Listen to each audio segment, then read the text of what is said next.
Alright, part 2. I still got it dripping out. I was able to turn the fuel valve in, although it was a little on the tight side. I had sprayed it before. So what I'm going to do is just let this drip the gas out, because there's quite a bit in there if you can see it. I'm going to let that drip out, and I'm going to try and start it on the gas that's in that carburetor and the line going over here. Hopefully it shut it off. And then I guess, well, let it run out and see if I can start it again. I'm gonna have to take a couple parts of this video just because I don't know how to edit, but you guys seen it running for the first time there. It's been at least 25-30 years this hadn't been started. In case you couldn't hear me in the first video though, I didn't do anything to the carburetor. I didn't replace the fuel line. I'm surprised at how quiet that was with that muffler like that.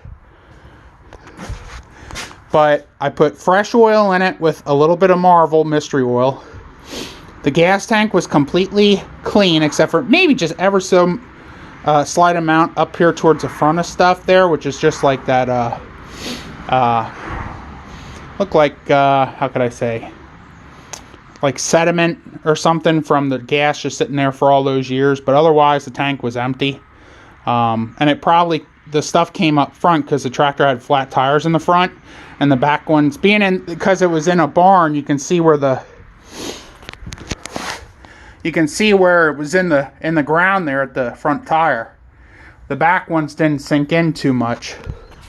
So yeah, I'm gonna let that drip and run itself out, and then rather than just try to keep pulling because there's a lot of fuel in there, it would just foul the plug. So hopefully we can get that started here again, and I'll try and bring you back for that. But yeah, not too bad. Like I said, I replaced the oil lamp. That's the first time I ever did that.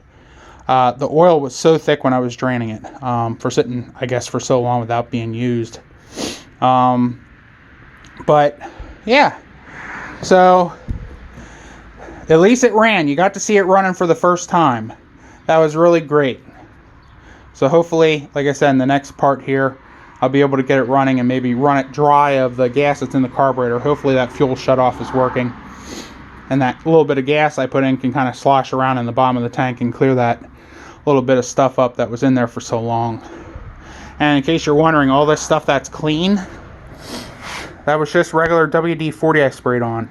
And I did an experiment. I never did this before, but you guys remember how the hood was. I took a lot of time and I sanded this down with these little green pads, Scotch-Brite pad, with WD-40 as a lubricant.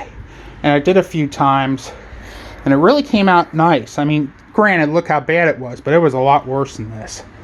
I did this whole section here around the decal. I did the whole top. You can kind of see where I stopped at. Right here's where I stopped. But that is what this looked like. So yes, it is a lot better. This, I don't know what that is. Something acid or who knows what. And then, you know, the front of the tractor was at the barn door. So it got a lot of the moisture and stuff. And there you can see a little bit too. I did along here a little bit, just maybe once, and that's what it looked like over there on that side. So there is some color there, not a lot, but that's okay. Anything looks better than what it did. The other side was worse, but that too I did up to here at this line here, and where the hood kind of meets the grill and headlights here. I did all this back here. That all looked like, I would say, this here.